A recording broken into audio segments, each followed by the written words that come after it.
Perfectionism and Goodism, the evil twins. That's what we're going to talk about today with Live Brighter with Tara. So can you relate to being a perfectionist or a goodist? Or have you even heard of what a goodist is? We'll chat more about that. But I'm going to start with a little joke. What happens when two perfectionists argue about how to unload the dishwasher? Nothing. They're still arguing. So subscribe and share, and if you can relate to perfectionism and goodism or know somebody that can, share this episode. It makes a world of difference on getting the podcast out there.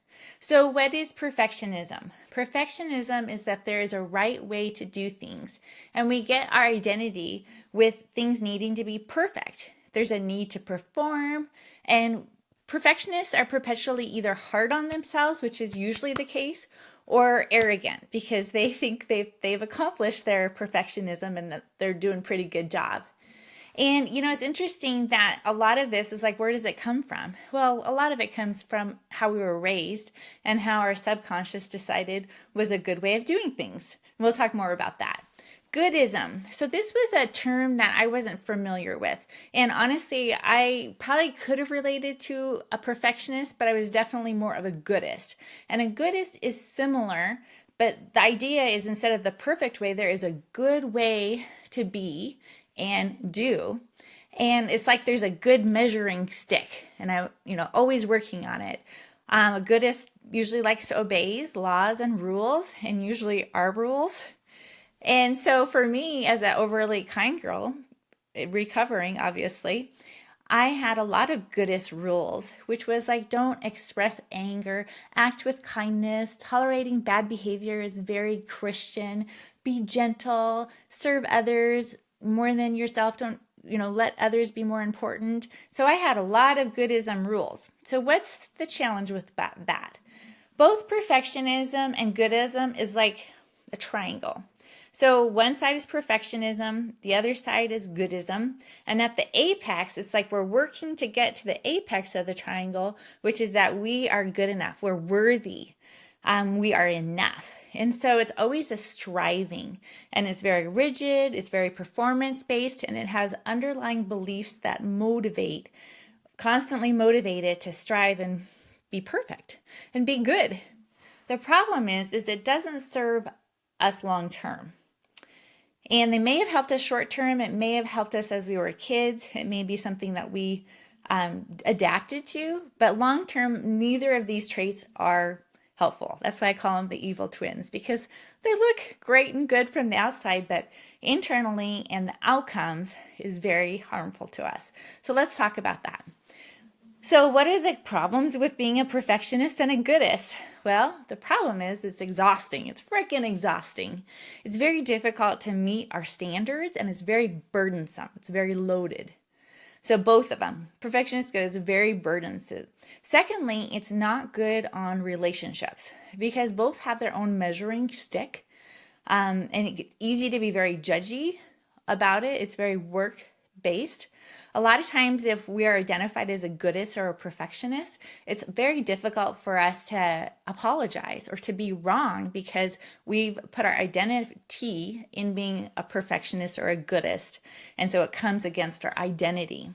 The third thing is it's not good on our bodies. And it's very interesting in the Mind-Body Prescription by Dr. Starno, or Nicole Sachs, who's a protege of Dr. Stoner, her new book that just came out, the Mind Your Body book, they really talk about how basically these ideas, goodism, perfectionism, basically burden our emotional cups. We've got our traumas, we've got our expectations, and it really creates a big emotional cup that starts expressing itself in physical pain and all sorts of things. And that was very interesting to me because I had actually read Dr. Starno's book. I was actually on my honeymoon, and I had chronic pain in my right shoulder and my right neck. And once I read the book and understood, my goodest tendencies and really worked through that pain completely went away. And I'd had it for, years and years, like I'm talking 15 years, 20 years. And so very interesting how pain can be a way to distract us from looking at our internal cup, that emotional cup that's like full, and having us go deeper and just working through that. So I also really like when it comes to on my Unravel notebook that's available on Amazon, the Barf notebook. That's really good to process emotions. And basically it's barfing it out, sorting it out, and planning it out. And I noticed that Nicole Sachs has a very similar idea of, as far as, I think she calls it something journaling, but it's just, again, a way of processing that emotional cup and can make a very big difference on our physical health. So yeah, so that's the third thing, not good on our bodies and our minds. The fourth thing is, as a Goodist and a perfectionist, there is a fear of failure. And it makes it, when we're in fear-based, it's hard to create and it's hard to have pleasure, like enjoy pleasure, because it's not an abundant mentality. It's a fearful mentality. And so just like the triangle, perfectionist, Goodist, and just striving to get up to that apex of we're enough. And there's a fear of failure. And then the fourth part of the challenge with being a Goodist and a perfectionist is we fight with reality. Reality is like what has happened, that is the facts. That is what has happened. Obviously, many times we create a story about it, and that's what affects us the most. But a lot of times, as a perfectionist and a Goodist, there's how things should be or what people should do. And there's a lot of internal turmoil that can go on because that's not the way things are, but there's definitely like the measuring stick of good and right and perfect. And there's a lot of internal challenge because that measuring stick doesn't seem to apply to everyone for some reason because it's not real. So basically, as a perfectionist and a Goodist, they both miss the mark of knowing that they're enough for just being. And they get the idea, the underlying belief is I will be seen and valued when I perform, or I will be seen and valued when I'm good. And I'm not worthy unless ... And Goodist, I should keep the rules. I should do things the right way, constantly striving. So now I want to talk about the opposite and how we can actually totally transform our lives by transforming from a perfectionist and a Goodist to the more than enoughness and starting off with love. So now we're going to invert that triangle. So now the apex is at the bottom and we've got the two sides going up. And that's what we're talking about today. That's the change. So down at the bottom, we're starting with worthiness. We're starting with enoughness. There's not a striving, there's just a knowing. And it's an abundant mentality and a gracious mentality. And so basically, where I get that start is, again, from God and source, universe, and how he basically says that, he just loves and adores us. And we're like these little creative flowers, kids, gems, however we want to view ourselves. But we're enough for just the being and just really feeling that love and then loving ourselves with that love, starting off with that lovability. Like just as humans, we are all lovable. Many times people aren't able to love us, but there is a lovableness from just being human. And so it's starting with, I am enough, I am good enough, I am lovable, all of that. And so when we start with that, and I could just put like a little heart at the bottom there, starting off with love, basically rather than, those triangles, they go out. And it's kind of like, I kind of feel like it's kind of holding our arms out and our heart out, kind of making the triangle like that. And basically what that does when we start with the enoughness, that we are lovable, all of that, is it increases our capacity to do well with skills that we're proud of. But rather than it being like perfect, like striving, beating ourselves up, it's like comes from a creative openness. Like we want to develop our skills and capacities in a way, and it's in an open way. So it really increases performance, which is funny. In a lot of ways it'll increase performance, but it does it in such a different way.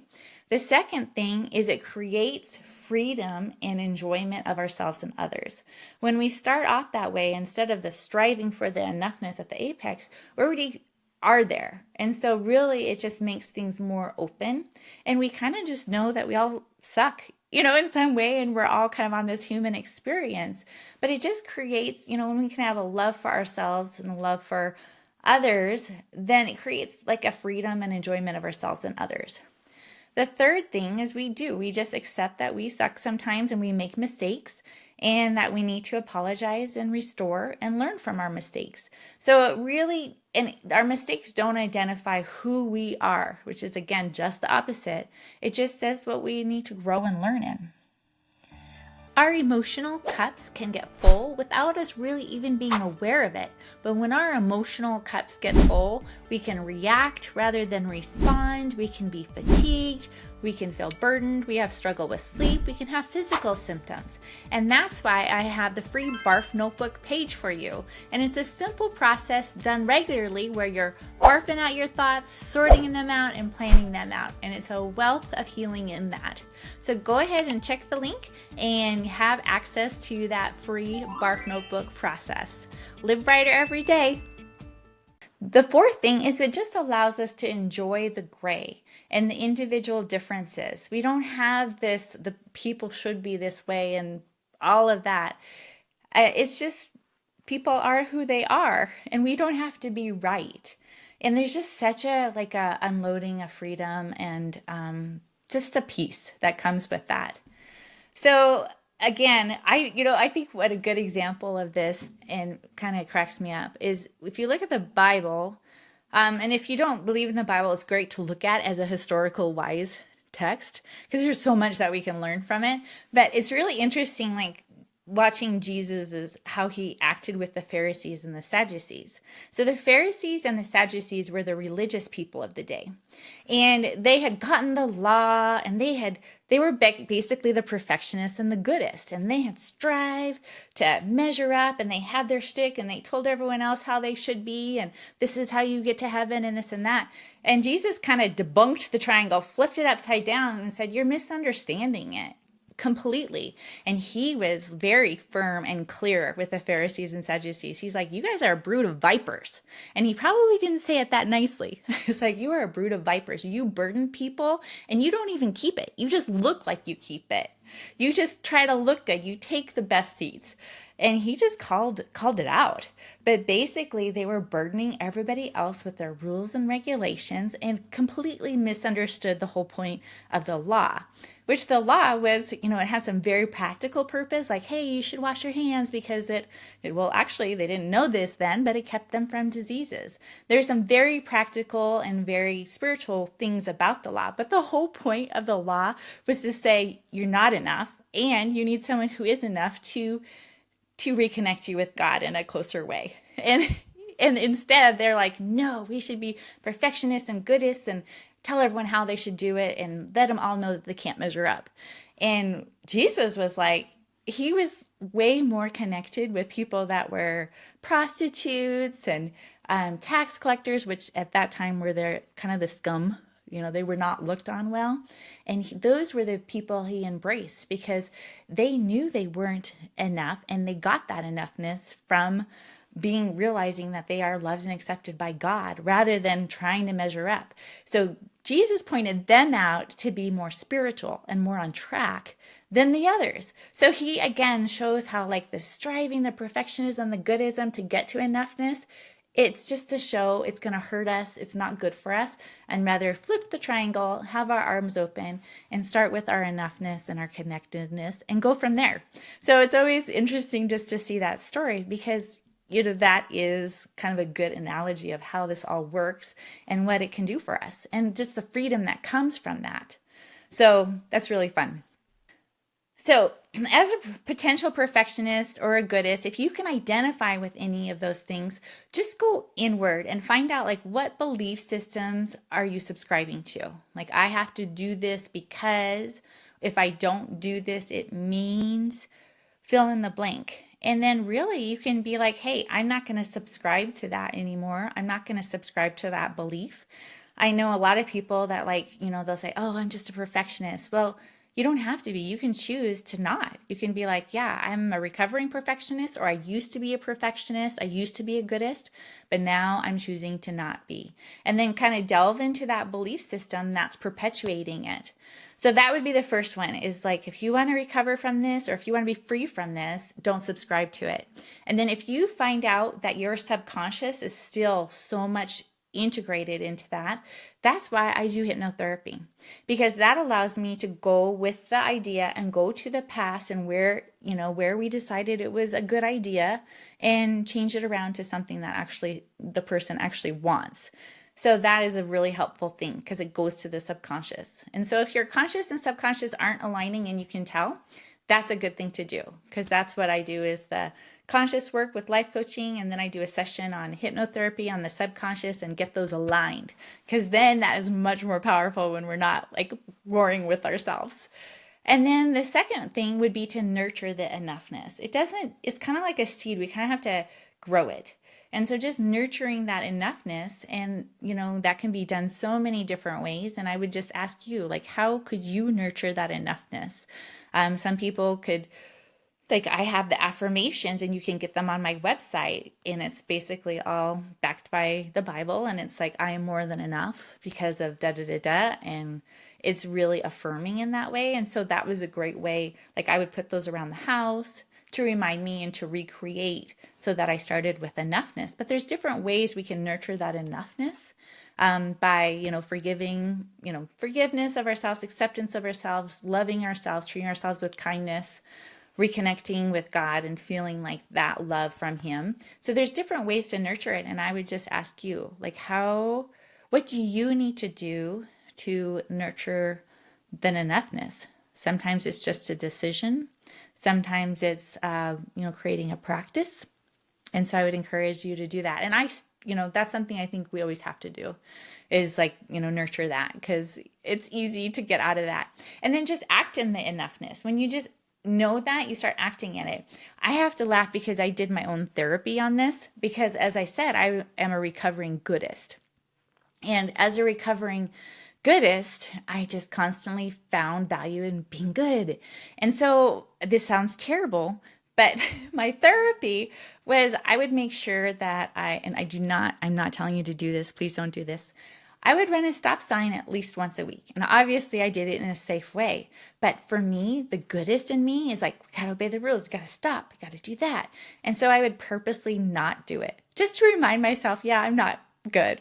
And I'm loved by God, and I love others, and I love myself. So different things like that. So that's how I did my own therapy. Or if I was measuring my Goodist by making my bed every day, I would just not make my bed and just realize that, that isn't a measure of me.